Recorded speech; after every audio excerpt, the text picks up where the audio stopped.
Let me introduce myself. My name is Joe Kittinger. I like to enjoy each moment.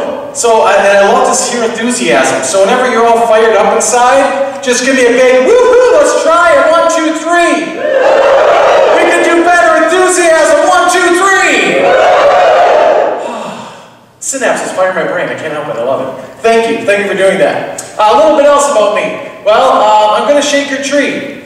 I like it when I discover new things. It comes from inspirational, which is a motivation. And I hope that we'll shake some of your trees today to realize, wow, we really can understand each other and break away from all the frustration out there. I'm not going to sing and dance for you. It's not one of my primary motivations. But I can tell you what you can expect from me. I uncover your fire within. And what I mean by that is, I believe everyone has a passion to do something, to accomplish something, to reach their goals. And it starts when you're really young, and it builds up like a fire inside your heart. It starts small and it keeps building and building and building. And then something happens called life.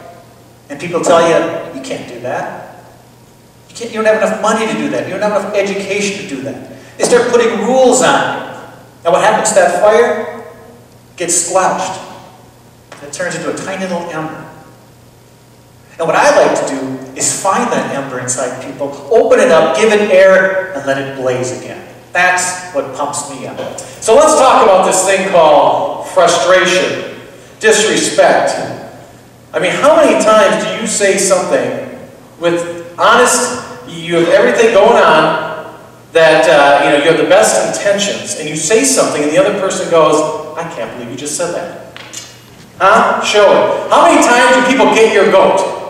Just by what they said, you know? I mean, how many times do we just communicate and we just...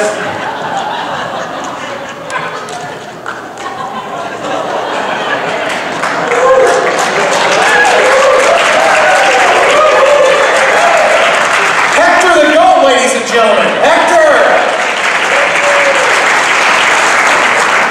We forget that what you say to them and how they interpret what you say to them at work affects their family.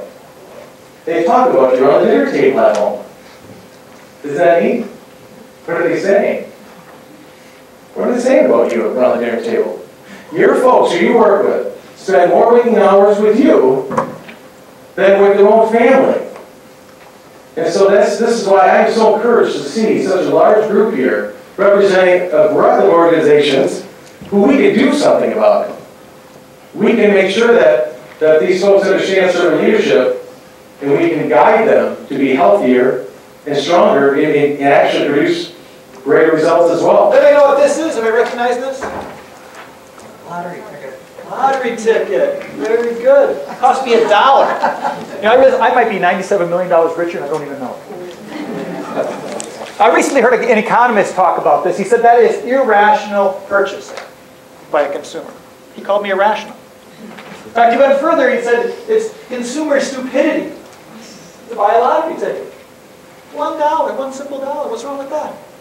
What he doesn't get is that we don't buy a lottery ticket for the 1 in 195 million chances. We buy it because we get hope out of that. When you walk around with that lottery ticket in your pocket for 2 days, you're thinking for 2 days, I might be a millionaire. I might be. It gives me some hope. And what's wrong with that? For $1 a week. Now the funny thing and the kind of sad thing about that is that hope that most of the people are buying is the hope that they get rid of you and me. Right? They don't have to wake up every day and come into your office and work for you or work with you. You're thinking, if I've got a couple $1 million, I don't have to get up every morning and do that job. Work with that person. Work for that person. They want some hope, but they don't have to do that. Hangs up the phone and I said, honey, I'm not going to talk about this right now. I just want to put this in your mind. Just want to say this to you. And we'll talk about it later. You get treated in life the way you teach people to treat you. And I walked away. Don't ever say that to your wife. She does not want your advice. I'm not a marriage counselor, but I have learned. Well, you know, we weren't built for isolation, gang. We weren't built for it. We are not creatures of isolation. We're creatures of socialization.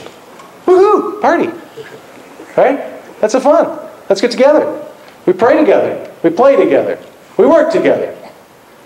All right? We're creatures of together, and you know it. Now, you don't have to raise your hand, but I've asked this to groups of kids before, so this is self-reflective. But I'd like you to think of a time, and this seems like a pretty tight-knit group, so I'm thinking you're going to score higher than when I was talking to a random class at a school in Green Bay, but they did raise their hands. And I asked the kids, I said, they're all your age, I said, how many of you can say you've had a meaningful interaction, conversation, even for 5 minutes with your parents in the last month? And this was a class of about 35. And you're raising your hands. All right, let's raise your hands. Okay, all right, good for you. Last month, very nice, thank you. How many can say in the last 6 months you've had a meaningful conversation with your parents? Cool. But there are some that don't know how to begin the conversation. Just like in the class in Green Bay, there were some who haven't had a meaningful conversation with their parent since they started high school, which was 3 years ago. This is last, and this is probably second last, huh? Looks like 4, yeah. Fourth. It's either fourth or fifth. But most people think this is number one. Most people who are hiring think this is number one.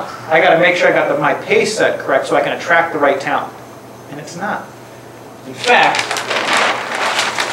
the most recent study shows this is the order of why people come to any organization. Oh wow, we were a bit different than Recognition is number one.